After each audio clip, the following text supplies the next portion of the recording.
Thank you. Zulekha Harun, nominated member and a member of the Justice and Legal Affairs Committee. My name is Michael Mushera, MP Orojororok, member of this committee.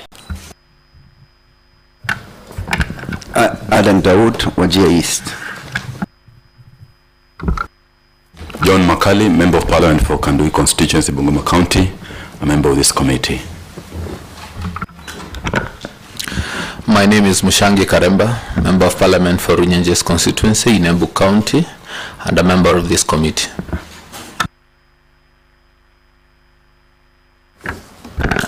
Otiende Amolo, Member for Ariada.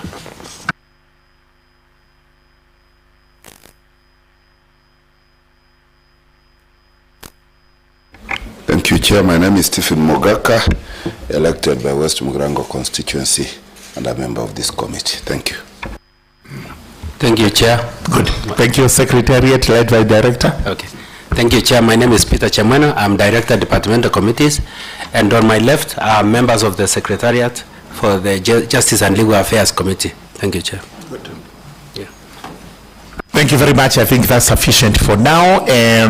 We have a nominee in front of us. I presume, and he will confirm, that this is Mr. Erastus Edung Ethicon, nominated to be the chairperson of the Independent Electoral and Boundaries Commission. Am I right? You are right, Honorable Chair. Thank you very much. We therefore welcome you, Mr. Ethicon, to this committee for the voting session that will last roughly an hour. We will begin the usual process, the way it's supposed to be done. You take an oath. After taking an oath, you will hand over your original documents to the Secretariat for verification. You will then introduce yourself. After introduction, we give you a maximum of 10 minutes to walk us through your journey of life. Where you were born, where you went to school, who you are in your career, how you've been nominated, and after that, the members will then field questions. So we may administer the oath to the nominee.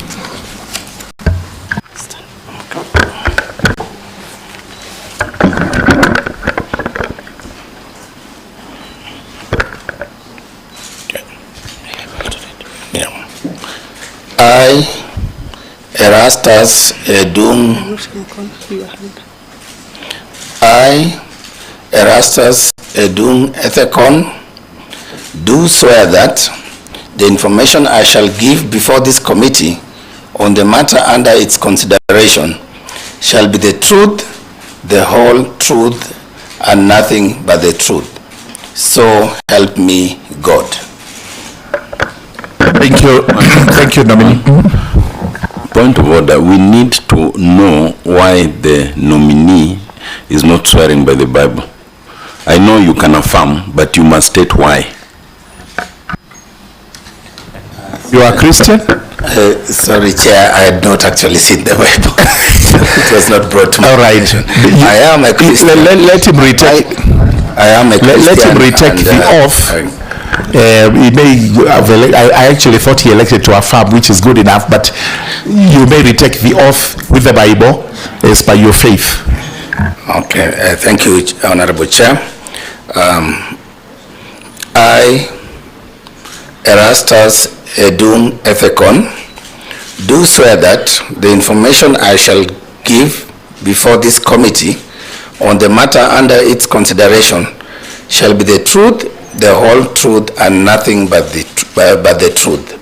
So help me God. Thank you. Thank you very much, nominee. You may now sign your oath of swearing.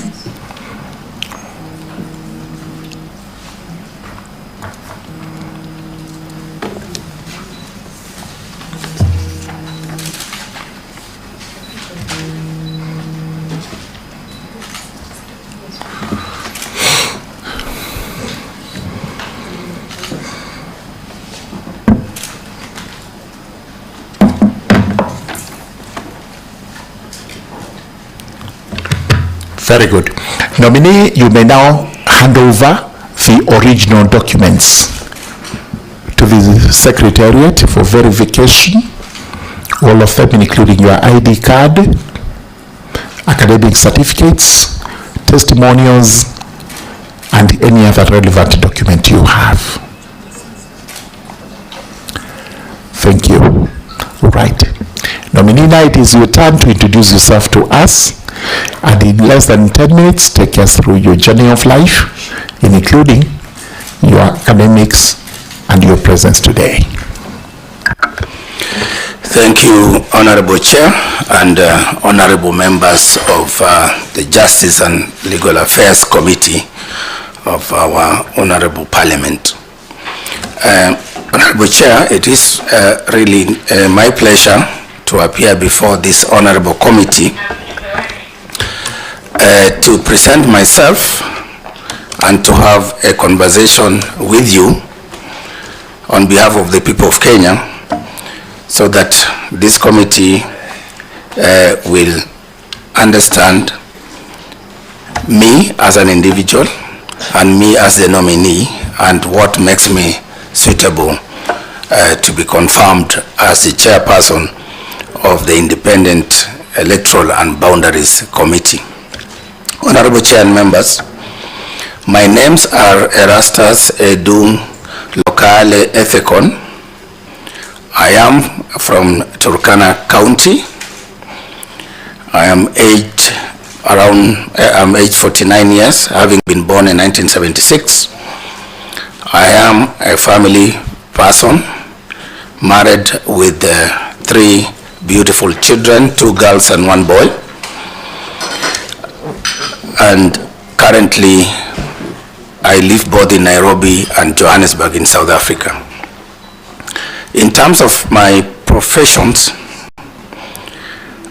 Honorable Chair, I wish to inform this committee that I am a lawyer by training and an advocate of the High Court of Kenya of more than 22 years, having been admitted to the bar by the Honorable Chief Justice Evans Gisheru way back in 2003, precisely 12th June 2003.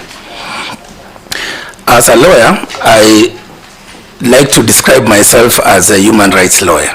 That's the basis of my career, and a governance expert. I also, Honorable Chair, wear another hat as in terms of my profession, because I'm not only a lawyer. I did diversify my career and ventured into the field of conflict resolution and peace building. That includes all disciplines of ADR and of course peace studies and peace research. Lastly, in terms of how I describe myself as a professional, I also wear another hat, that of a programs management specialist, specializing in international development cooperation, having also worked in that field for quite some time, for more than 15 years. And Honorable Chair, in terms of all this, what I've described as my professions, I have academic qualifications to back it up. As a lawyer, I have a master's degree in law, specializing in oil, gas, and energy law, having obtained this qualification from the University of Derby in the UK in the year 2016. I also have a Bachelor's of Law degree, second class honors, upper division, which I obtained way back in 2001 from the University of Nairobi here in our country. As you all know, University of Nairobi is one of our premier and prestigious institutions. Having completed my Bachelor of Law studies at the University of Nairobi, I proceeded, as just like most lawyers would do, to the Kenya School of Law, where I obtained a postgraduate diploma in law And after that, that is when I met the requirements for the Council for Legal Education, and I was admitted now to the bar subsequently in 2003, as I've said.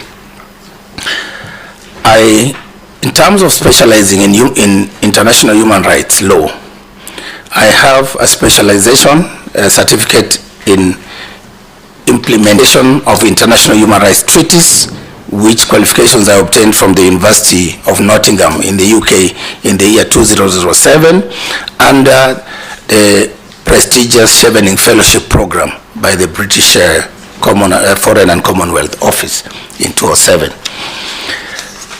Honorable Chair, my academic journey did not just stop with law. As I've mentioned, I tried to diversify, and in that respect I have additional 2 qualifications: a Master of Arts in Peace, Conflict and Development Studies from the University of King James I in Spain. They call it Universidad Jaume I, which qualifications I obtained in 2012.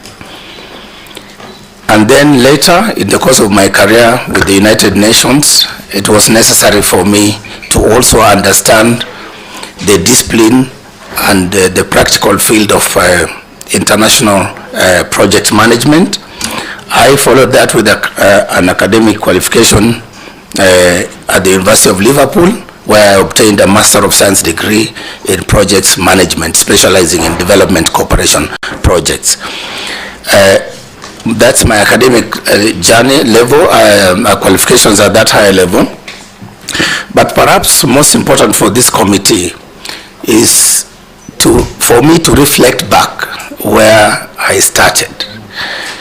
From the dry, dusty village of Morulem, where I started my primary school under Acacia Tree, where I schooled in class 1 up to class 4 under Acacia Tree because we did not have classrooms.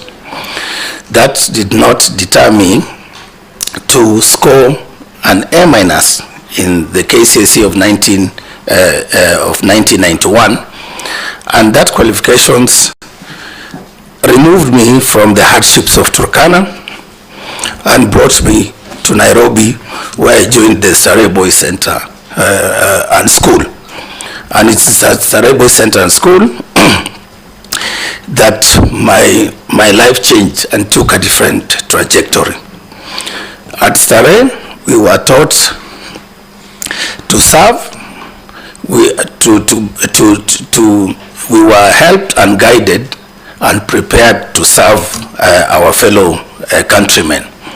And it's with that spirit, Mr. Chair, sorry I'm a bit emotional, but it's within that spirit that I have focused my life on public service and giving back to the community and to my country. It is at Starehe that we were taught that at some point, this generation of ours will have to bear the weight of government in our shoulders. And in doing that, we must be guided by justice, zeal, and care. So, Honorable Chair and members, that is the bit about my academic journey and a description of my profession. Allow me, Chair, then, to just outline to you very briefly my work experience and the institutions where I've worked before having obtained these academic qualifications. In 2 minutes. In 2 minutes. Honorable Chair and members, I have had the rare privilege to work in this honorable house as a clerk assistant trainee and research associate between 2002 to 2003, where I worked with the departmental committees before I proceeded for my further studies. I have worked in 2 law firms, and subsequently I registered also my law firm in 2013. Having done that, I also proceeded to work with the National Commission on Human Rights, which is one of those commissions provided for in the Constitution, as a senior human rights officer. And I think that's when I launched my human rights career as a lawyer. So after that, I proceeded to spend most of the time within the United Nations, close to 13 years, where I served in various capacities within the institution. And in the United Nations, I would like to bring to your attention, honorable members, our role in the United Nations Development Program is to work with national institutions. And it's through that I interacted closely with our work on electoral management. And when I finished my tour of duty with the United Nations, I decided, for obvious reasons, to go back to Turkana and give back to my county. At the advent of devolution, most of the counties were going through teething problems. And one of them that I identified was the lack of qualified legal practitioners in far-flung places like Turkana. And it's within that context that I went back and I joined the county public service as the first Turkana county attorney, established the office, led that office, built its capacity. But besides focusing in Turkana, honorable chair and members, my influence and my mentorship and leadership also reached far across other counties such as Marsabit, Samburu, Isiolo, Mandera, and many others, where I helped our young county attorneys in terms of mentoring them and helping them to set up those very important legal offices. When I finished my 6 years tour of duty in Turkana, I left last year, September, to pursue a career in back in international development, and luckily I got a place with the African Union Development Agency under the NEPAD framework, where I'm currently working as a senior advisor to the CEO and an expert on the nexus between governance, peace, security, and development. And we're working to develop a continental-wide program to support our regional economic communities and member states, including Kenya. I thank you, Honorable Chair and members. Thank you very much, Mr. Ethekon. Honorable members will now ask you questions, and I request that you be provided with a booklet and a pen. You will note down those questions. We are not very many. We'll do a complete lap. If there's any rejoinder, we will give you sufficient time, members, to ask supplementary questions. Each member is going to ask one question. Apart from the chairman, who is not restricted, he may ask quite a bit of the questions. So I think we start off. Please note, number one, you have been nominated to chair the IEBC. What would you tell Kenyans is your experience with the electoral process that warrants some confidence in you to actually ensure that Kenyan elections are free, fair, verifiable, and credible, which are the parameters of a successful election in each given year? Number two, it has been said out there that your nomination is flawed simply because there were no adequate consultations as regards who should become the chairperson of the IEBC. What are your views as regards your nomination and the process itself as a qualified and seasoned lawyer in this country? Finally, it has been said that IEBC must be watchful. You've already been warned even before you took office that if you try to deliver any elections in the country that are not fair, credible, verifiable, the country may drift into bloodshed. Tell Kenyans, in your own estimation and preparedness, are you credible enough to give Kenyans an election that they will have confidence in? Thank you. Honorable Farah is next.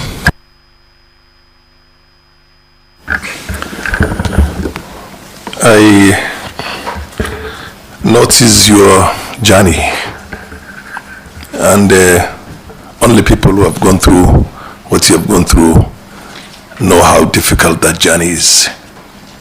Those of us who come from arid areas, we know these things, and a few of us here. One of the biggest problems in this country in any electoral process was the fear of a bias on the part of the chair of this organization, or manipulation of results. And you know very well, as I know myself, elections, particularly in the far-flung areas, used to be manipulated very much by people who are in power. Areas like the north where you come from. And I'm sure you understand that very well. At the national level, also the fear is that it might be manipulated. We have seen it manipulated. I'm not going to state which elections were manipulated, but there are a good number of general elections that were manipulated.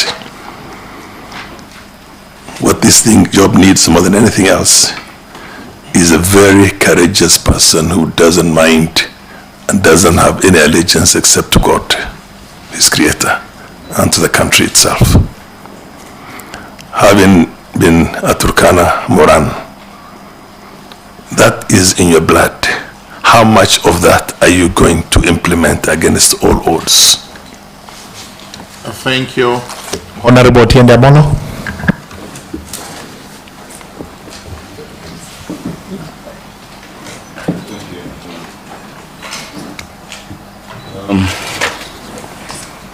Mr. Erastus Edung Ethekon, and this is not a question, but I'm curious, you will comment on it. In your document, you indicate you speak both the Luo and Spanish. I'm curious to know about that, but now let me come to the question. You know, we have received an objection to your nomination, specifically from Dr. Gikenyi and two others. And the objection is that they perceive that you'll be biased in favor of the current president by virtue of the fact that you have an association with the former governor of Turkana. I want you to talk to us about this so that you disabuse us of that matter. But secondly, you've indicated that you're based in Johannesburg, which I think I understand in terms of being an employee of NEPAD. But you need to now persuade us in terms of Section 6. As a chairperson, you must be a person who's qualified to be a judge of the Supreme Court, which means that you must be qualified under Article 166(3) of the Constitution, having at least 15 years experience as a Superior Court judge or 15 years experience as a distinguished academic or judicial officer or legal practitioner. I need you to indicate to us where we would base your 15 years of experience. Are you a legal practitioner? Are you an academician? Or where do we base that on? Thank you, Chairman. Thank you very much. Honorable Karemba Muchangi Runyenjes. Thank you, Chair. And I think mine is very similar to what the Honorable Senior Counsel Otiende has stated. My question is on the petition, or rather the memorandum that has been brought to us by one Gikenyi, Dr. Gikenyi, who clearly wants to portray the nominee as a person very close to the former Turkana governor, Josephat Nanok, and who also works very closely to the President.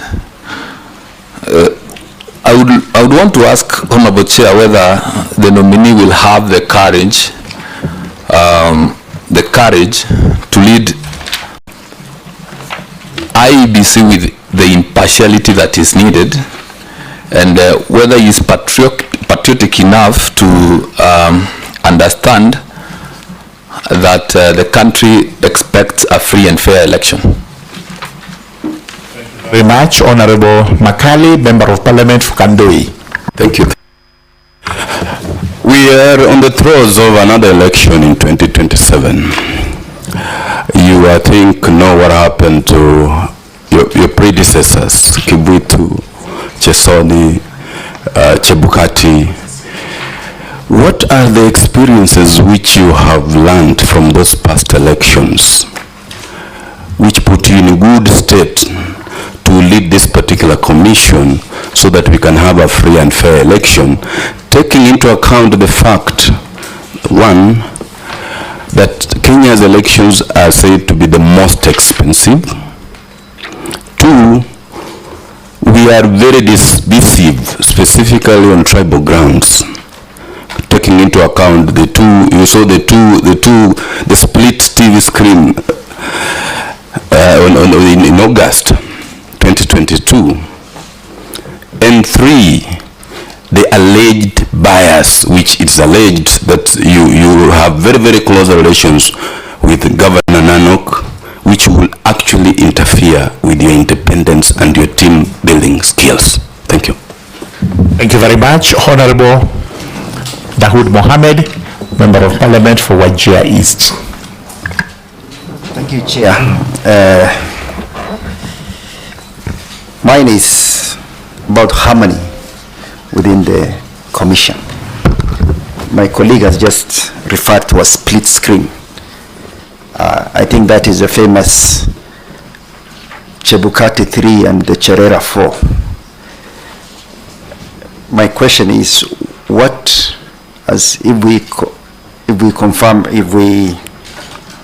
we confirming, or if we vet you and approve you to be the chair of the commission, how will you ensure that this commission, this new commission that we are constituting now, will be speaking in one voice come election time 2027? Second, our elections are one of the most expensive, I think, either in Africa or even globally. So a man who has such a rich CV and who has told us that you've worked with, you have experience in the electoral processes and elections. How are you going to help this country, given our economic issues that we have now, to reduce the cost of elections to something manageable? And finally, Chair, I just want to ask one question. I think the senior counsel has alluded to it about suitability. It says that for one to be the chair of IEBC, you need at least 15 years. You need to have the qualification of a judge of the Supreme Court. I'm assuming that you will fall under 166. You'll tell me if that is different.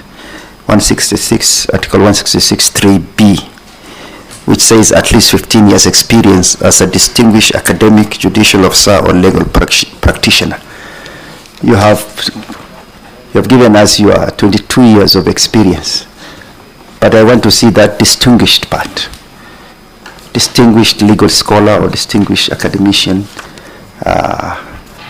Thank you, Chair. Thank you very much. Honorable Farah Mohammed Malim already asked his question. He's from Dadaab.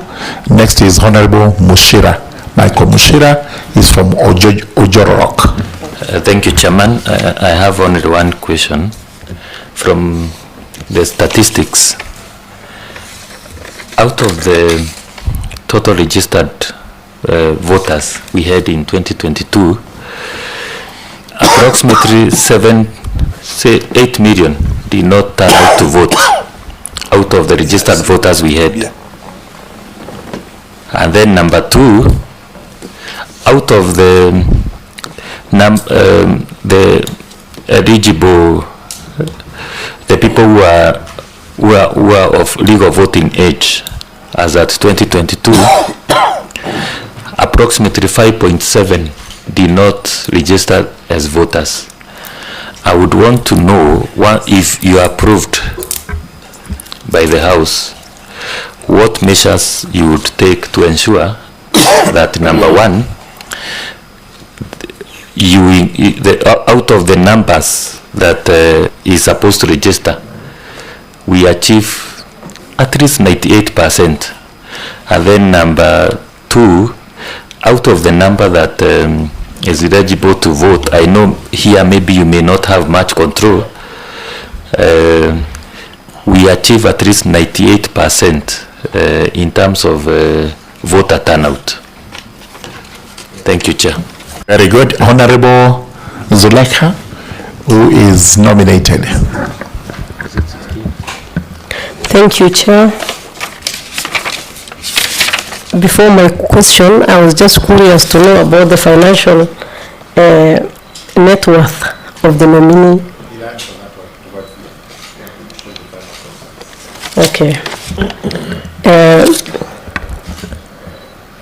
Mr. Ethical, considering the recent past history of the IEBC, I wanted to know how you're going to regain the public trust. What specific reforms are you going to initiate once you are confirmed as the chairman of the institution? And what are some of the innovations in terms of technology, electoral credibility, transparency, are you going to champion as the chairman of the institution? Thank you.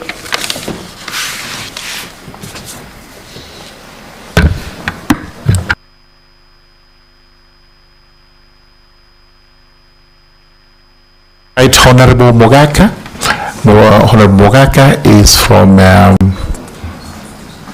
his constituency is West Mugirango constituency in Nyamira. I was about to say Nyamira West, then I've remembered it's West Mugirango in Nyamira County. All right.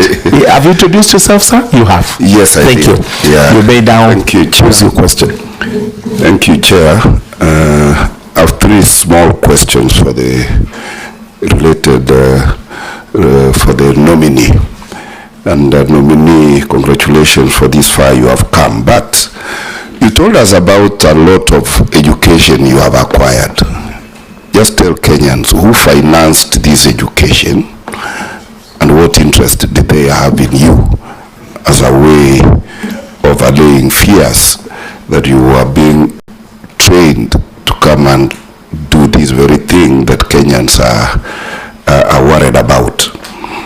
The second one is you described yourself as very rich in human rights training. Now, you are aware that electoral units in this country have been without representatives this far.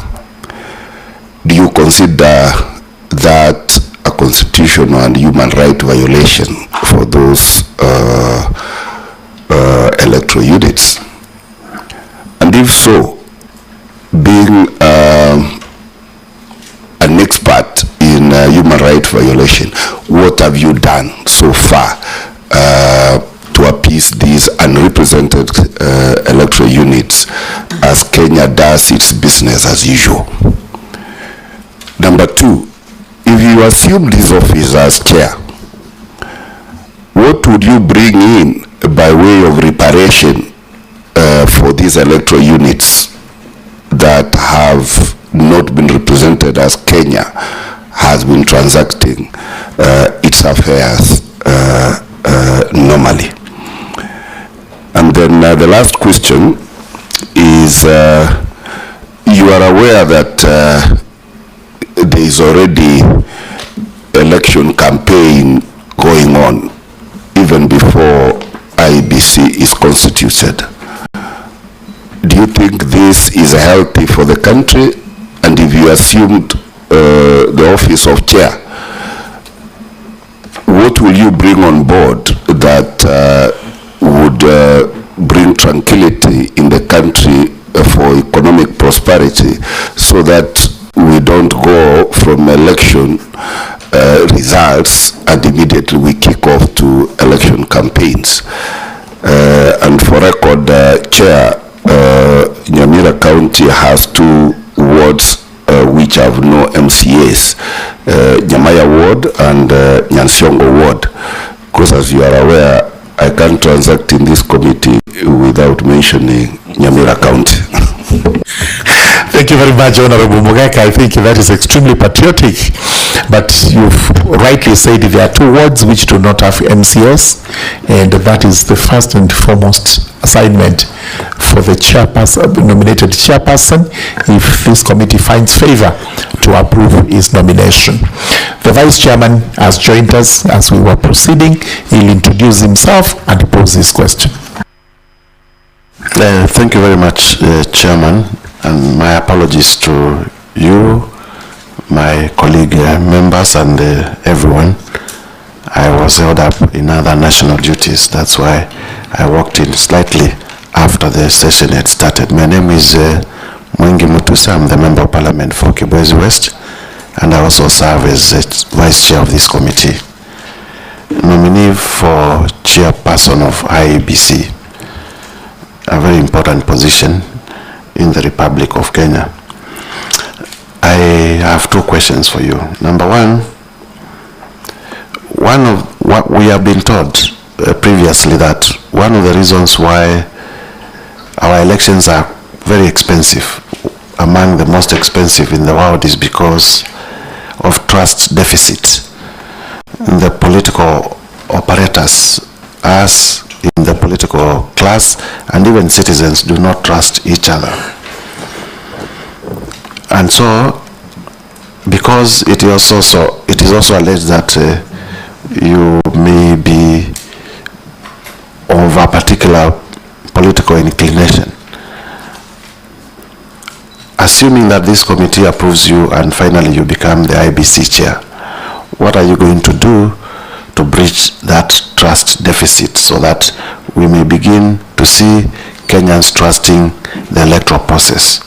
You are aware, for example, in a country like the United States, the ballots will be sent online. They do not have to have 100 security features. People will vote. They will post them online. They will also post them through the post office, and they will be counted, and nobody will say there's a problem. But in our case, we can't even trust to print our ballot papers in our printing presses here. We have to take them to faraway countries. We have to send people to go and supervise printing, bring them here. One ballot paper has to have over 10 security features. What is it that you are going to do, given the background that has been alleged about you, to bridge that trust deficit? And number 2, a practical question. Every other election, there has been contestations about rigging of elections, especially presidential elections. And majorly, that has been attributed to technology. People will say, well, we voted this way, but what was relayed to the National Tallying Center is different from what was on the ground. I have my views about it, but I would want you to tell Kenyans, do you believe that elections in Kenya are rigged? If you believe that they are rigged, what are you going to do to ensure that they are not rigged? If they are not rigged, why do you think they are not rigged? Finally, principally, you are trained as a lawyer, principally. I would want to know why it was important for you to study project management and peace and conflict. Because as a lawyer, and many lawyers are very proud of their profession, many of them stick to legal issues. So one would be curious to just understand why you found it necessary to veer and study other professions. Thank you. Thank you very much, Vice Chair. Thank you, honorable members. I counted the questions. In spite of them having been told to ask for one, they did about 2, others did about 3, maximum at 20, all of them. We have 20 minutes within which to answer the 20 questions. So please be concise, precise. You do not have to repeat yourself, and where you can condense answers in respect of 3 questions into 1, please do so. 20 minutes to do that. Thank you. Thank you, Honorable Chair and Honorable members of this committee. Allow me to really sincerely thank you for those very important questions, questions that are vexing to all of us and to Kenyans, and questions that beg answers from me as the chair nominee, but also to some extent answers from all of us as Kenyan citizens. In regard to the first set of questions from the Honorable Chair regarding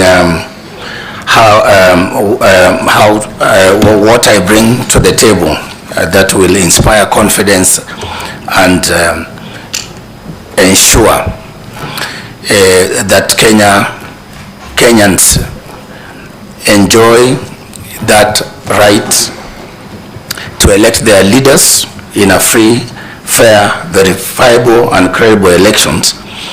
I think, Honorable Chair and members,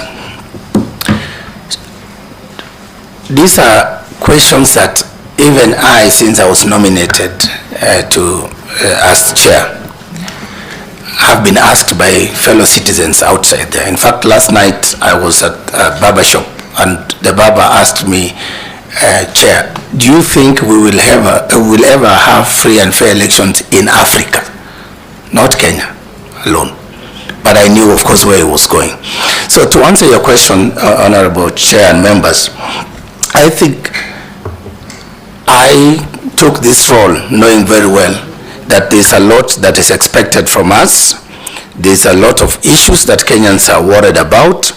The issues, of course, of guaranteeing them free and fair election as per the Constitution. The issues of credibility, the issues of trust. And for me, I think if we address the issue of elections, we must, as Kenyans, begin by trusting in ourselves, because trust begins with us. When we trust ourselves, then we begin to look at what are the legal frameworks that are there to help us, for example, navigate through issues of governance in this country. That is when we begin to look at the Constitution and trust it. Does our Constitution serve us? Does it work? What does it say?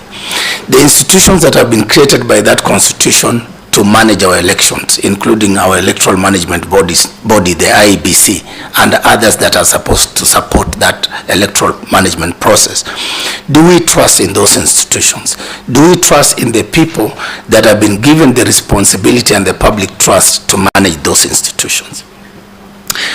Do we trust the laws that have been passed by this honorable house, by our parliament, and the regulations that govern the electoral processes? So when, honorable chair and members, when we as Kenyans begin to ask those questions, I think we'll be heading in the right direction, such that then those of us who are lucky, those of us who have come out courageously, and it must be really courageous, because when I applied for this job, I was told this is the hot seat, I don't even go there, we don't know whether to congratulate you or to all sorts of things. So those of us who have come out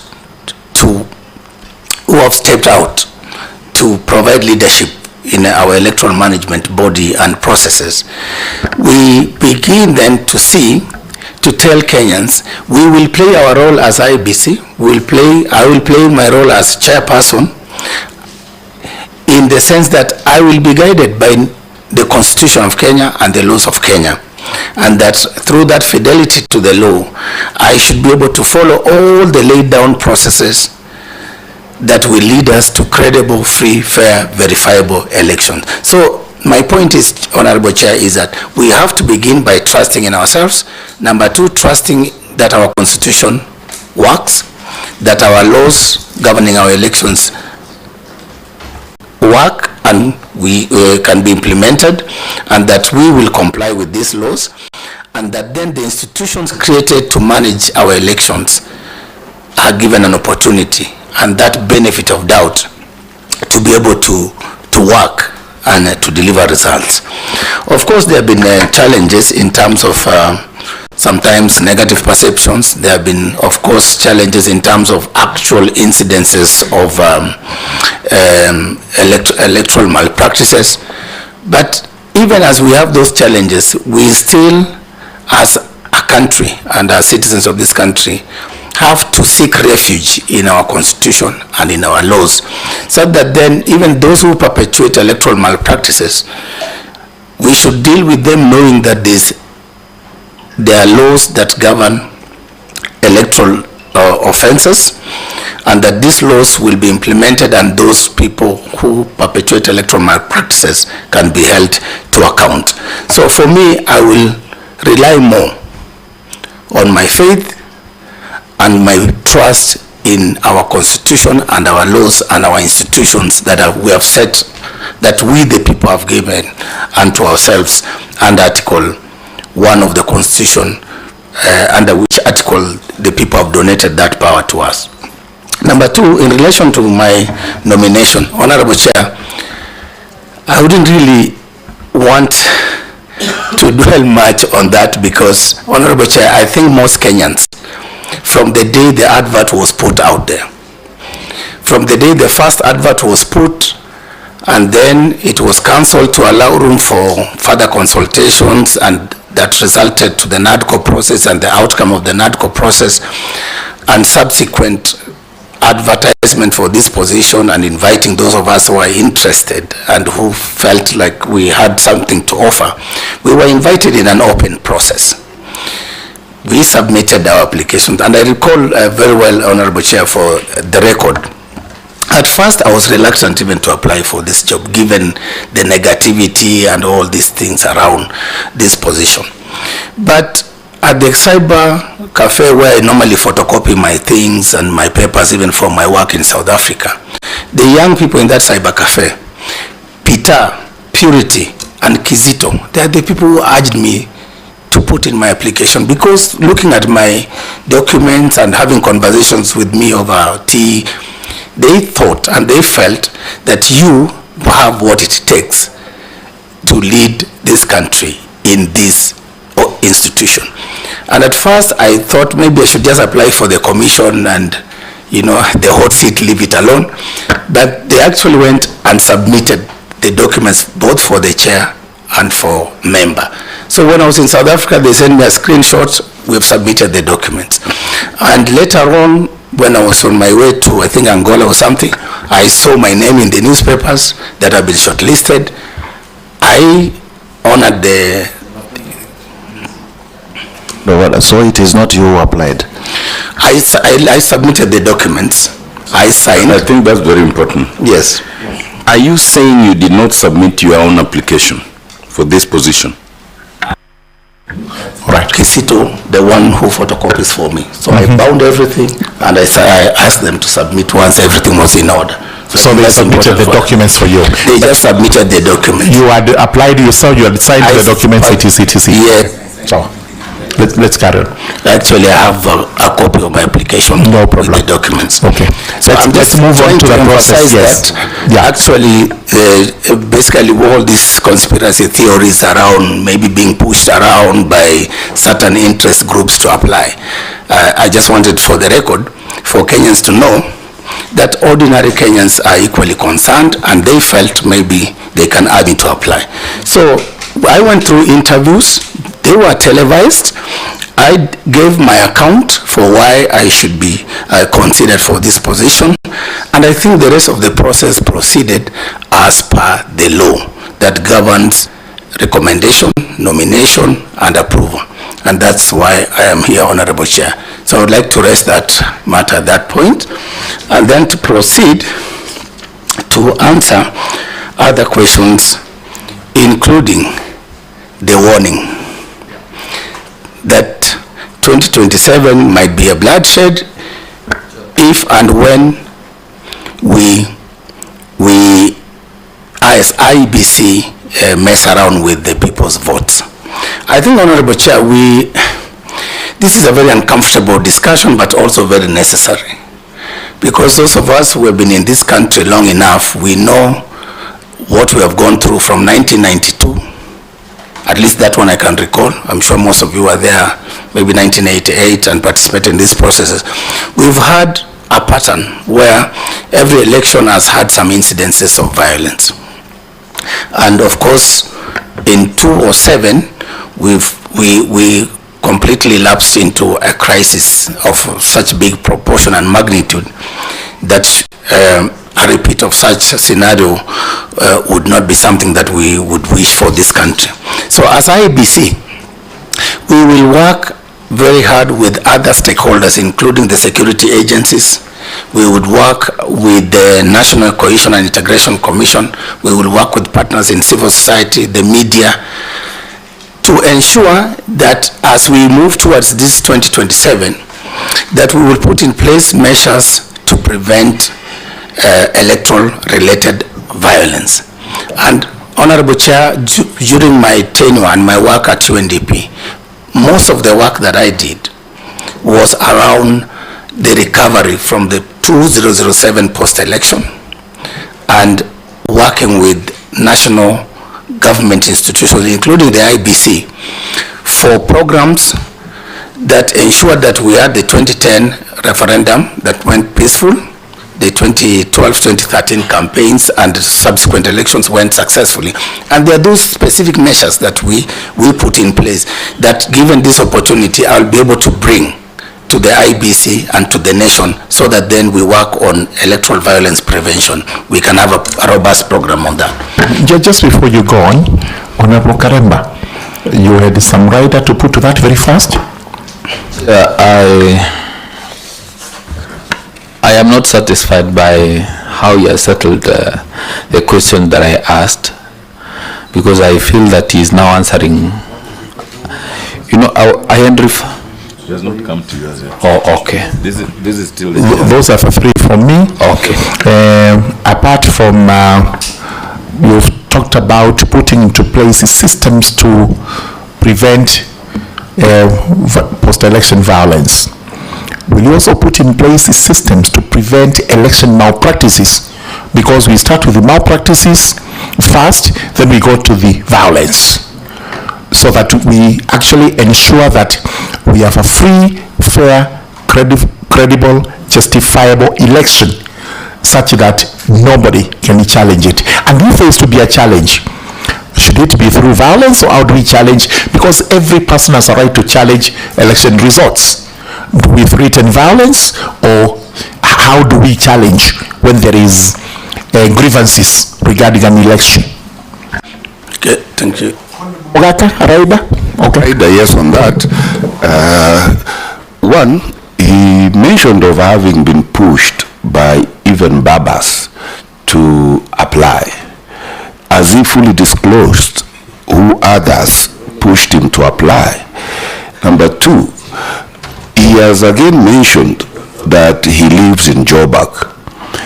Can the nominee assure Kenyans that if he assumes this position, he will not banco an election and take his comfort in Joburg because Kenyans have no other place to go. Thank you. Chairman, mine is just as a point of order. Chairman, you know, you gave the nominee 20 minutes to answer. Only on your questions, we are now, I think we've taken 9 minutes. Let's be faster. I'll make sure it's faster than that. First and foremost, quickly in one sentence each, defray the fears we have, then we move on to the questions substantive that were asked. They are not as elaborate as you're making it. Yeah, okay. You're just being a little bit prolonging. Okay. I don't want to use that other one we use in law. Let's just prolonging. Thank you. Can we be faster? I think what I need to assure the committee and the nation at large is that once confirmed as chair, and I take that oath of office. The moment I take that oath of office, I will know I have crossed just from being a mere citizen, enjoying rights in this country, but I will immediately become a duty bearer as the chairperson of the IEBC. And as a duty bearer, it's my responsibility to ensure that this country has free, fair, transparent, credible, but more importantly, peaceful elections. And through that, I know, Chair, our election is highly regulated.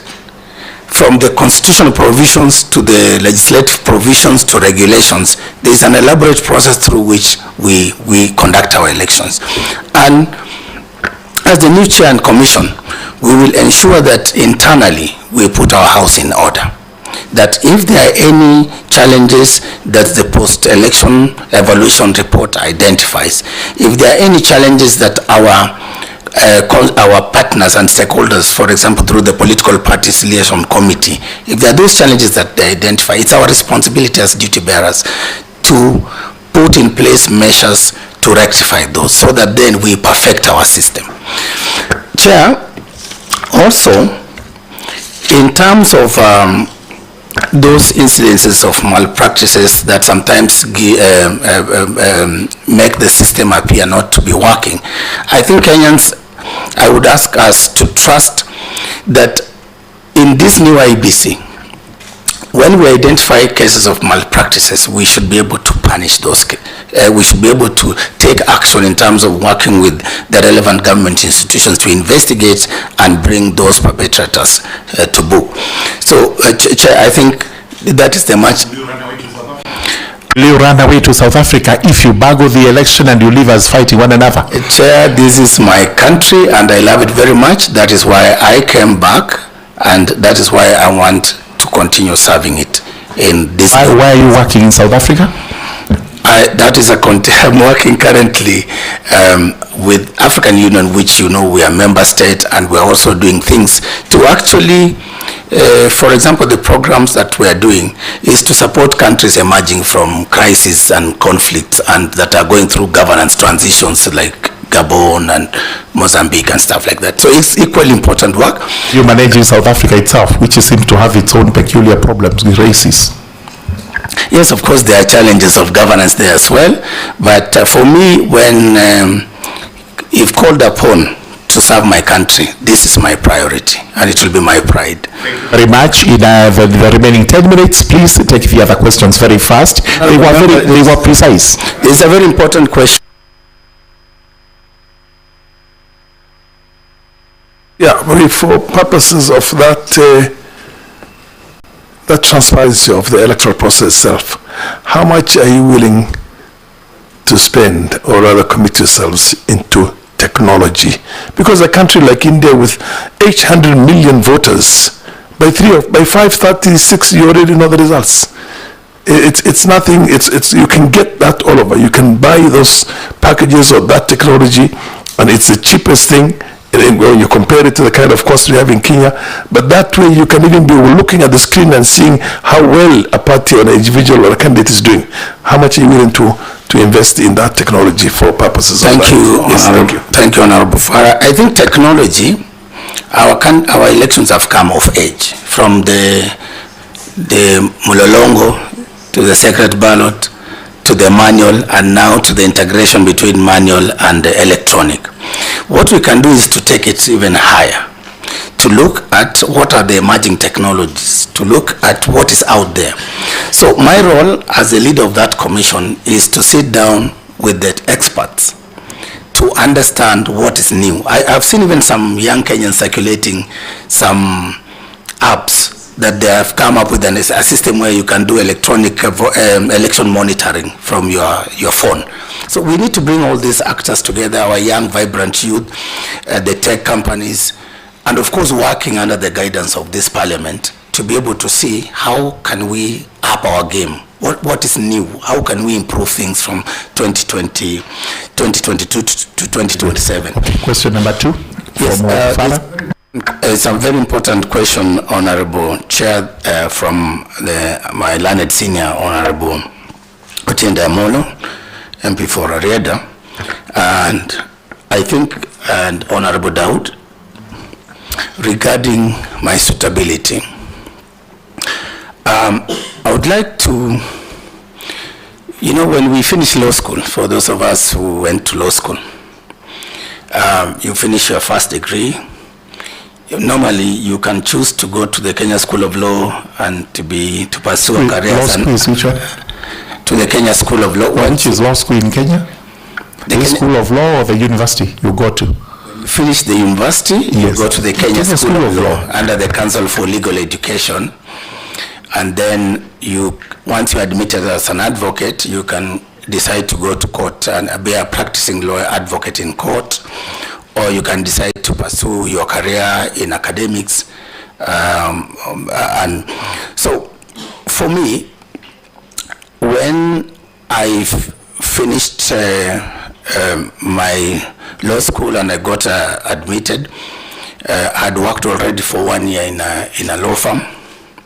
And then I worked, as I mentioned to you, in Parliament.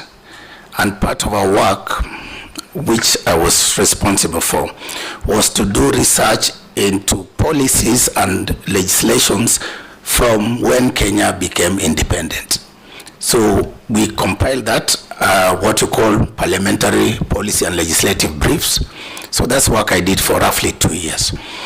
After that, I worked at the National Commission on Human Rights, doing legal work. My work was legislative drafting, research, policy, and a very important role that I think maybe most people did not appreciate in this country was that my role was to look at legislative proposals and from the AG before they go to Parliament. My role was to infuse international human rights standards into our legislation. So I did that work for 3 years, and honorable members, when I proceeded to join the United Nations, the work of the United Nations, as I've said, is to serve and to work for national government institutions with them. And my specific role was also centered on providing leadership at the Kenya. As a point of order, because the nominee is answering my question, I'd like the nominee, you have a copy of the Constitution, to open Article 166, 3B. So that please answer that question with reference to that section very shortly. Justifying your great academic achievements. Honorable Chair, are you qualified to be the chairperson? Yes, Honorable Chair, because I have spent over 15 years doing legal work, mainly in the field of human rights. And last year, Honorable Chair, for the record, I was actually shortlisted and I did interviews for the High Court judge, for which I was not successful, but that's when I continued. The requirement is not spending 15 years doing some work. What exactly is the requirement? For you to be chairman, you must be?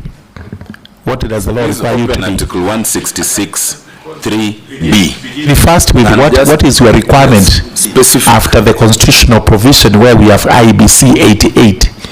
The chairperson must be. After that, tell us whether you're qualified under the two provisions, 88 and 166. Chair and members, I am qualified because I'm a legal practitioner in the field of human rights and human rights law, with specialization in international human rights. Does 88 say a person qualifies to be chairperson if you're qualified to be? A judge of the Supreme Court. For I don't know, to be a judge of the Supreme Court. Chair, correct? Chair, he has Article 166. Yes. Look at so from there, go to Article 166, who is a judge of the Supreme Court, so that you can tie the two together and say, I'm qualified because Supreme Court, judge, Supreme Court requires. It's over. Chair, I think in terms of Article 1663, it talks about at least 15 years experience as a Superior Court judge, which I have not been a Superior Court judge, at least 15 years experience as a distinguished academic, judicial, legal practitioner, or such experience in other relevant legal field. And I think that's where I fall to Honorable Chair. That's where you fall. You don't, do you think, or you actually confirm? I'm saying I confirm. That's where I fall. Thank you. All right, let's move to the next. We have to move on. See, which is that relevant field? In the relevant field. Which is the relevant field now here? International human rights law. International human rights. Yes. All right. The field isn't, it doesn't have to apply. It's a relevant field, like I'm a litigation lawyer. That's the field I specialize in. Okay, let's move on to the next question from Karemba, quickly. In terms of the question from the Honorable Karemba, he has raised the issues of my close relationship with Honorable Nanok, was our former governor. Honorable Karemba and honorable members of this committee, I've known Honorable Nanok when I worked with him as the county attorney for Turkana while he was serving as the governor. And I worked with him for 4 years, and our relationship was purely professional in serving the people of Turkana in our various capacities, him as governor and myself as the county attorney. And our relationship, a professional relationship, ended in 2022 after he left. And then I continued serving under Honorable Jeremiah Lomorkai, the current governor for Turkana, for another 2 years. Bringing a total of my service in Turkana to 6 years, and I left. And Honorable Chair, with your permission, allow me to assure this committee that whatever the relationships, whether familial or friendship or people you've gone to school with, which I'm sure some of them are in this house, some of my former bosses are also members of this parliament, some are in the civil society. No man is an island, no person is an island. But what our constitution tells us is that IEBC is an independent commission. IEBC must not be under the control or direction of anybody whatsoever, any person or authority. And that if I, as a chairman, once you confirm me, if I misbehave in the process, the provisions of Article 251 will check in. Any member of the public, any citizen of this country can petition this house, this parliament, to remove me for any gross misconduct, violation of the constitution, incompetence, or any other reason that is within the law. So I don't think the nation should worry about the many relationships we've had as we grow along our career paths or in our lives.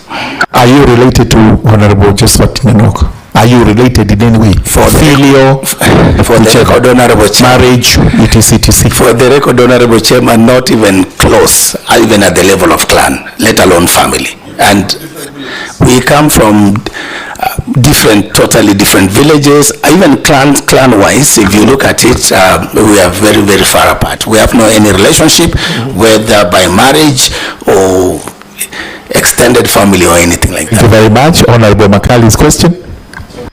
Chairman, as is leaving that, I had asked the very important question that the nominee must disabuse the allegation contained in Dr. Magenyi's affidavit that he would be biased in favor of His Excellency Dr. William Ruto.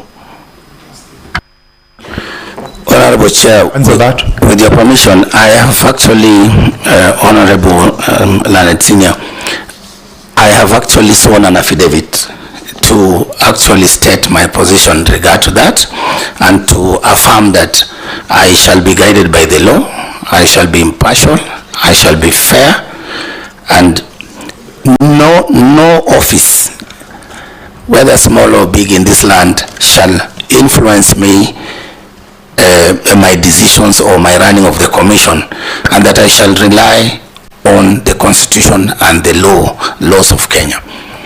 So therefore, they are asking you whether you will be courageous to announce results. That's what they're saying, that you will not be. Chair, I look at both, even the president of the way I see things, as I've said, the moment I take oath of office, should I be confirmed, I look at both potential, all those people will come up to offer themselves for the leadership of this country at the level of presidency. These are my clients. These are the people I serve. These are the people that we will work with to ensure that whoever Kenyans elect, they should be able to trust the process and the outcome. Chair, with your permission, Mr. Ethekon, I want you to answer that question specifically. Will you be biased in favor of William Ruto or not? Absolutely, Honorable Chair and members, absolutely not. Just answer the way he has asked. I will not be. I shall not be. Thank you. Chair. He has indicated that he will not be influenced by him. You said you were a bit reluctant to apply for this position. You were influenced by Babas in some place. You are going photocopiers. Will you confirm to Kenyans that you have actually the spine to be in this office, which is a boiling room? Thank you, Honorable Chair, through Honorable Chair. I think the context within which I brought that is to demonstrate to this House and Kenyans that ordinary Kenyans are concerned about the type of a person who should supervise the elections, who should facilitate their transparent, peaceful, credible, transparent elections. Which is why, looking at even the various people who are out there, they thought, I am untainted, I am qualified, and from our conversations, they felt I'm passionate enough to go for this position. And I would want to assure this House that those values that I bring and my commitment, that is what I bring to this House. And no office. And the spine? The spine is really the courage. And as the Honorable Farah did indicate that we are warriors. You know, when you look at the journey, some of us have survived, bandit attacks, even when coming to Nairobi for school, our villages have been overrun. We've gone through these traumatic experiences. So I don't think there's anything that can cow me, whether you hold a gun on my head. As long as I do the right thing, what the law says, I shall do it. Thank you. That's a commitment you make it to us. The question by Honorable Dawood, is there anything remaining that is not answered? Honorable Makali's question. It was on. Let's move on. That Honorable Makali's question was in regard to past experiences. Yes.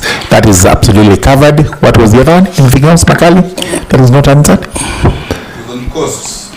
Cost of election, which is very expensive. Honorable members, I think the issue of cost of election, I think Honorable Vice Chair actually spoke to it a bit and explained even some of those factors that drive our cost. But for me, I look at our cost of election as an issue of trust, as the Vice Chair put it.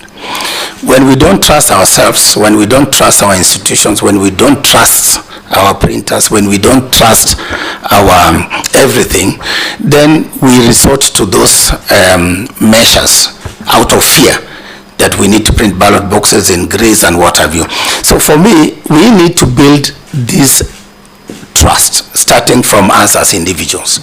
And this should cascade across our Kenyan citizens to begin to give ourselves a chance to do the right thing. And so that when we as a commission are giving practical proposals to lower the costs of our elections, then we should do it knowing that Kenyans will trust that what actions we have taken will still ensure free, credible, transparent, and peaceful elections. I will summarize that. And if you bring black ballot boxes, black, you know, we insist they must be transparent. You say we trust you when you bring black ballot boxes. Honorable Chair, I think the way... In fact, before you go on it, the question is not the why, but the how. How? You know, all of us know there is a problem of trust and we want to bring it back. How?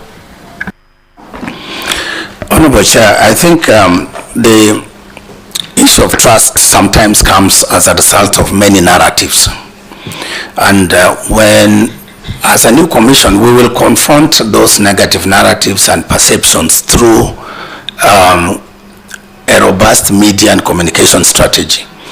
We should be able to engage with Kenyans, and we should be able to open the commission and our processes to scrutiny, so that then, along the way, where Kenyans point out where there are problems or issues, including where there are opportunities for electoral malpractices, including rigging and what have you, we should be able to address those issues and still assure the Kenyans that we are proceeding well. So trust is about educating one another. It's about reaffirming our values in our our beliefs in our laws, in our processes, so that then once we believe that, then we can, even if we say we will use the black ballot boxes, and as long as majority of Kenyans or all Kenyans trust that nothing will happen, or even if we go electronic and say we will do mail-in ballots, Kenyans still trust it's a process that they believe in. So it's about that belief.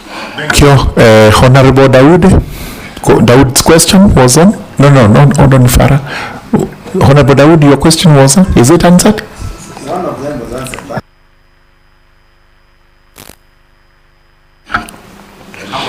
Harmony, so that we don't have two screens. In terms of, I think as a commission, the commissioners are 7 by law, with the chair as being the primus inter pares, the first among equals.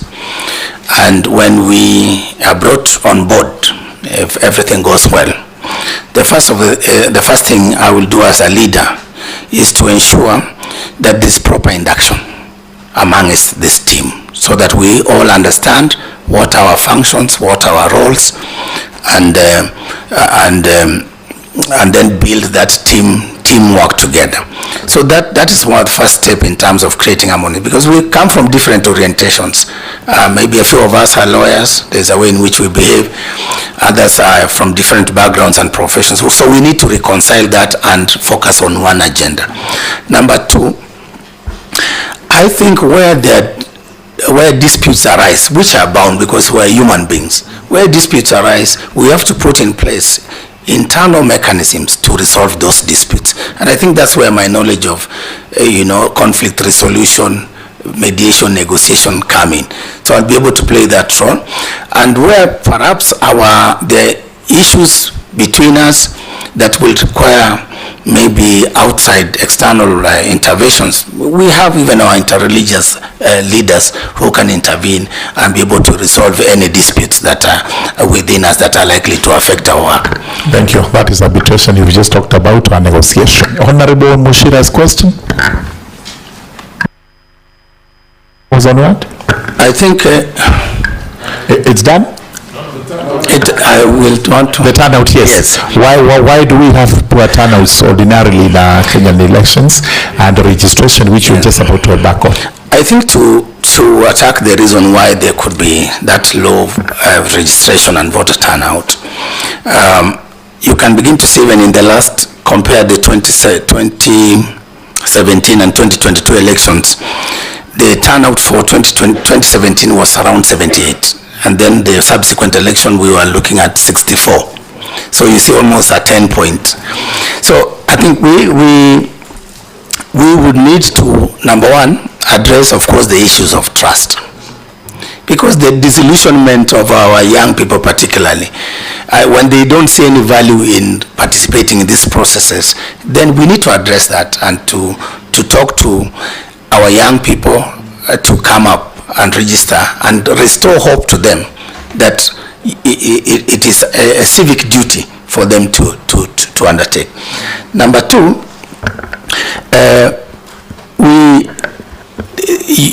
after the commission, once the commission is not in place, then even registration of voters stops. So once we are confirmed, God willing, we will hit the ground running to try and speed up that process of registering voters. And there are many new voters now. The people who are born 2007, 2008, now they are reaching 18 years and they are quite a substantial number. So we need to focus on our voter registration. In terms of voter turnout, again, the messaging from all of us, because as I've said, trust, confidence, it's a responsibility not only of the IEBC chair, but also of this parliament, the politicians who are aspiring, the media and all that. So if we do positive messaging, people will feel encouraged to turn up in large numbers. And if we assure them that the election will be free, fair, transparent, credible, then I'm 100% there will be big improvements. Thank you. Thank you. We had a question from Honorable Zuleka. No. Let's go on. No. Let's go on. Zuleka's question was on what, Zuleka? The other one is coming shortly after this. We have to finish. The second question was on? Zuleka? Can you remember? Yeah, the second question. About, I think, technology. Yeah, that's... use of technology. Can I just on that, innovation and digital before the chair? To answer for him, all right? No. I just want to ask him something. I questioned about the issue of digital, the use of digital technology, or technology, for example, to make it easier for this thing to be, fair, transparent, credible. We also have the issue of digital, which can be misused, which is the social media right now. Social media can become another center of serious disruption and conflict in the country. You probably cannot answer this now, but one needs to put a serious thought into these things if we have to do certain things about our laws or certain actions to be taken so that some busybodies somewhere cannot put this country under flame. So this is another thing I think to answer that very quickly, I think, Honorable Farah, you are referring to the issues we have to deal with misinformation and disinformation. And of course the use of new media to perpetuate that. I think that's one of the things that as a commission we will be alive to, and we will work with the various stakeholders and industry players to see how we can mitigate the negative impacts of that while actually amplifying the positive aspects of that. And I think to go to Honorable Zuleka's question about technology, I think the next election will largely be technology driven. Even if we don't adjust our laws to allow for final results in terms of our electronic transmission, but I think out there, in terms of mobilizing our young voters to vote, in terms of educating them on the voting processes, in terms of encouraging them to turn out, technology, for example, the chatbot and other apps will come into play. Instagram, TikTok, all these platforms. As a commission, personally, in order to encourage our youth, we will work with the leaderships of the youth in this country to identify those opportunities in the digital space. Thank you. Honorable Mogaka, is yours answered? Mogaka, we had a series of them. The series of them. I think they were all answered. They have not been answered. I asked who funded his education and why. Sorry, the first one was what? Who funded his... who funded your education? And why? Very fast. Thank you, Honorable Chair. My education at Starehe Boys Center was a free boarding space which was granted to needy boys by the late Dr. Geoffrey William Griffin. My education at the University of Nairobi was funded by the government of Kenya, for which I've paid the HELB loan, which I have the certificate here. My education in Master of Arts, Peace, Conflict and Development Studies was a scholarship placed by the government of Valencia. My Master of Science in Projects Management was funded by UNDP. As part of capacity building. Capacity building. An education assistance program for staff, where you pay 50%, the organization pays 50%. No problem. Then the last one, I financed it myself through my salary. Good enough and equipped. All right, the second question. The second question was with his human rights experience, whether unrepresented units amount to a violation of human rights, what he has done with his knowledge in respect of those, and what he would do if he became chair. You even mentioned about reparations. Yes. And we worried whether there is an answer to that one, but tell us very quickly. I don't think the answer is complicated. Yes, I think it's very unfortunate that with specific reference to Nyasiongo in Nyamira. It's very unfortunate that our citizens of Nyasiongo in Nyamira have had to endure this unfortunate situation where they have had their representatives, and indeed there are many other constituencies and wards, and that is again, Chair, because there was no IEBC in place, and yet the law says the commissioners must be there to conduct these elections. And you can see, I don't know whether to explain it, but again, the issue of trust and the processes of establishing the IEBC and putting it in place so that it can run the calendar. Thank you. All right, I think about ongoing election campaigns. Yes. I don't know whether there is any ongoing election campaigns, or is sensitization, or it is people expressing their freedoms to associate, assemble, and everything. I don't know what your chairman is. Article 38 of our Constitution gives us our political freedoms, but also there are also those rights, including the rights of association, freedom of speech, and all that. So, I mean, and Kenya is such a vibrant society, and I thank God for that. We should be proud as Kenyans that we have a constitution that gives us these rights.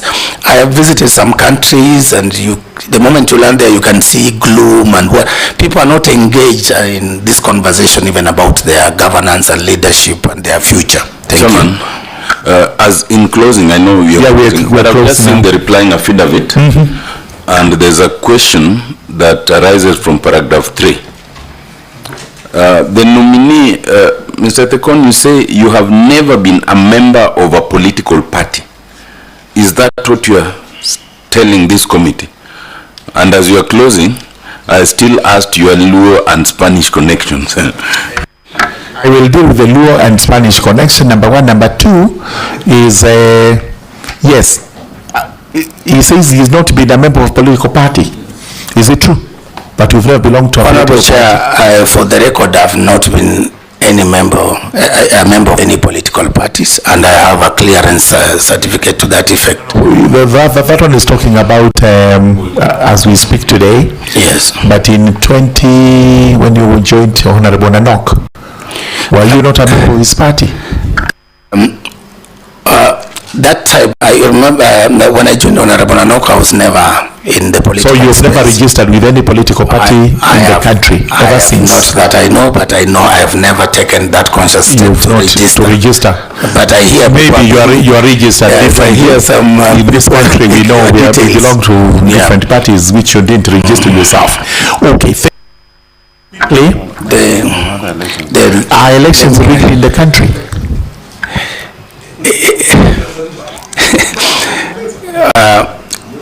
The chair also, as he does that, on the lessons learned and what he brings on board. That's what I had asked him also. I think, Honorable Chair, the elections in Kenya, I think over time that there's been a lot of improvement in the way we manage our elections. Let's give credit where it's due. But we cannot also deny the fact that there have been challenges here and there, including some incidences where there have been electoral malpractices, including rigging of elections in some stations. But having said that, I still trust that our electoral system and laws that allow us from the polling station to protect our votes, that allow us to transmit our votes safely, I think they will work. And it's my role to enforce as the new chair. It's my role to work with the various stakeholders to ensure that we do the right thing within the commission, but also working with other stakeholders, including the investigative agencies, to address some of those complaints. Honorable Makali is asking, what are you bringing to the table? Different from Honorable Chebukati and Kivuitu, Chesoni, all the way to Montgomery. I think I bring to the table my passion and commitment to this country to consolidate and entrench the democracy that we need for stability, for economic development, and for prosperity of this country. And I have all the necessary tools, whether in law, in conflict resolution, in managing election as a project. I bring those multiple tools and skills to the table. I also bring my experience and networks, having worked with the international community, civil society. These are people I can work with together to support us to succeed as a country. Right, thank you very much. Now, these are very routine questions which you have to answer yes or no quickly. Number one, have you been convicted of any offense in the Republic of Kenya or even out there? Loudly enough for me to hear. No. Number two, have you been named or aspersions cast on you regarding Chapter 6 of the Constitution, that is your ethics on matters governance? No. State, in what areas do you have potential conflict of interest if you are selected to be the chairperson of the IEBC? Where do you think there will be a conflict so that Kenyans know where to watch as you continue to deliver the services? Honorable Chair, at the moment, none, no. But if they arise, I will invoke the provisions of Chapter 6, Article 75, and I shall declare immediately those incidences. Right. Have you been able to do any pro bono services, to give pro bono services in the country? And if yes, which particular counties? And what did you do there? Honorable Chair, at Starehe Boys Center, that's where we were taught voluntary service, and I worked in our local health center back home, and I also volunteered as a teacher before I joined the university for a whole year. And throughout my career, I have done other voluntary services within my community and in building churches, the African inland churches. Thank you very much. And finally now, as we stop there, what is your net worth? How do we value you so that we are able to monitor you? Because you know very well IBC may be a very lucrative place to do illegal business in the breach of the law and to abuse that office. What is your net worth? Honorable Chair and members, my net worth is estimated at 276,882,237. Made up of what? Made up of mainly assets, land, livestock, some Safaricom shares, and motor vehicles. And motor vehicles. Yeah. What are your current sources of income? Currently, my sources of income are from my earnings from the African Union Development Agency. All right. Do you anticipate any other sources of income in the future? And maybe in the next few months, the county government of Turkana still owes me my gratuity.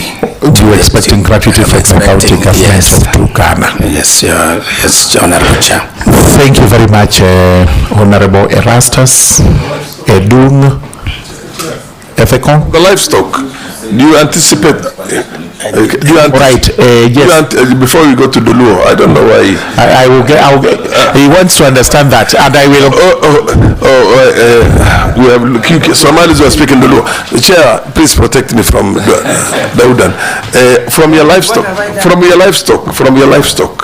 I mean, I'm a livestock owner, and they give birth. I sell them. I take them to the market. So you would definitely be getting some income out of that, and it's important that you declare it so somebody does not say tomorrow that you got this money from IEBC. Is it not obvious? At the moment, I've declared about 4.3 from livestock, 230 shots, then 12 camels, 36 cows. And Honorable Farah, because of my travels and all these pursuits, I have not been a very good pastoralist, so I need to improve on. Yes, I think the numbers are mentioned. Of livelihood. And Honorable Chair, permit me to speak with my this is what I have to say before you speak in the language which some of us will not understand. So because we trust the senior counsel, Honorable Tiende Amolo, and yourself, we have no reason to doubt that you, in a decent conversation, greetings and the exchange of pleasantries in the Luo language, so that he's convinced you can actually speak the Luo. Chair, may he speak the law after my question that I don't insist that he answers. Yes, yeah. which is the question that he may not answer. He may choose or not choose to answer. Given the history of the leadership of the electoral body in this country, does the nominee, in his heart of hearts, not think that this time round we should have had a woman chair? Thank you. Do you have an answer to that? To be fair, that can let him say it himself. Let him say himself whether he wants to comment on it or as it is chairman. It is a start. Point of order, chair. Point of order, chair. Peter. Point of order, chair. Yes, I think I will allow. Could you confirm whether Peter, Purity, and Kizito, who assisted him to apply, are South Africans or they are Kenyans? Yeah, of course they're Kenyans. These are Kenyans from. Those are Kenyans from Mushada here in Banana and one from Mukambani. Right, they're photocopying someplace. Chair, my last one the same. Given one thing is, there's no question, when there's a post-election violence and we have problems in this country, it is the common people who suffer. It is not the politicians who are responsible for the violence and for all these electoral problems. Now that your candidature and your chairmanship largely will also be as a result of those common people you sat down with and who noticed your potential. And if you are confirmed, you give an undertaking that you will protect Kenyans to the hilt. Because this is the first time that we're seeing. Please undertake to that because it's very important. They are watching the lives of Kenyans every day. I shall undertake that, and Chair, with your permission, I want to assure the honourable members that if we remind ourselves of the oath, that if confirmed, I will definitely take. The oath reminds us of a lot of things. Okay. That we shall obey, we shall respect, and discharge the trust, and that I give my assurance. Thank you. Okay. As regards the last one from Honorable Nyamira, Member of Parliament from West Mugrango. Yes, given the history of this country where perpetually we've had the leaders of our electoral management bodies being men, I think for me, there will be a time, and it must be soon, probably if confirmed, it should be perhaps the last male chair we give a break, so that then our able ladies also discharge this responsibility. And I have seen many very successful women run bigger institutions. Absolutely. The rest of it is contained in the selection panel report, which we shall be looking at as regards how many names were taken, whether any ladies were in there. Now the law. Can you have an next? Chair. All right. What we do is because there is an objection from Honorable Karemba. Yes. Because you do not understand what you're going to be saying. And again, I invite. That's not the question, Chair. Let's be clear. I did not and I do not seek the nominee to speak in law. What I want to understand is why he has listed the law as one of the languages he speaks, and Spanish. Those two. Just has he put it Turkana? Yes. He speaks Turkana, Swahili, English, then he also speaks Telugu, he speaks Spanish, I speak Kikuyu and I'm not a Kikuyu. I don't think he needs to explain that one. I think I'm not an Arab. So why do you speak Telugu? Chair, can he add when he will start speaking Eklegusi? Honorable Farah, order please. Why do you speak Telugu? Just briefly tell us how you came to. it is a reflection, Honorable Chair, of my journey. At some point when I was very young, I lived with my mom in a place called Nyawita, somewhere in Kisumu. And my first primary school, I attended there, and that's the language that I picked as a child.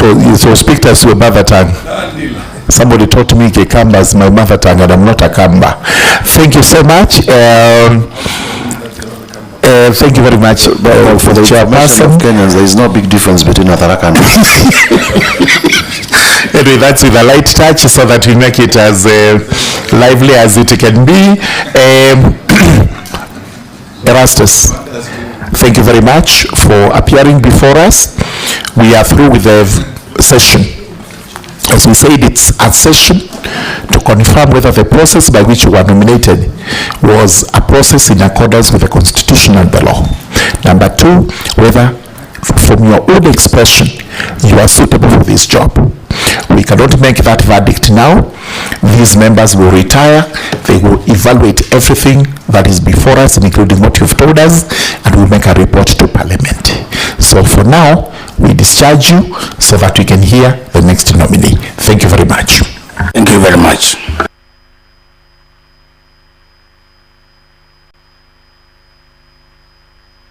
Return to him his original documents. The rest of them can remain with us, the copies. Okay.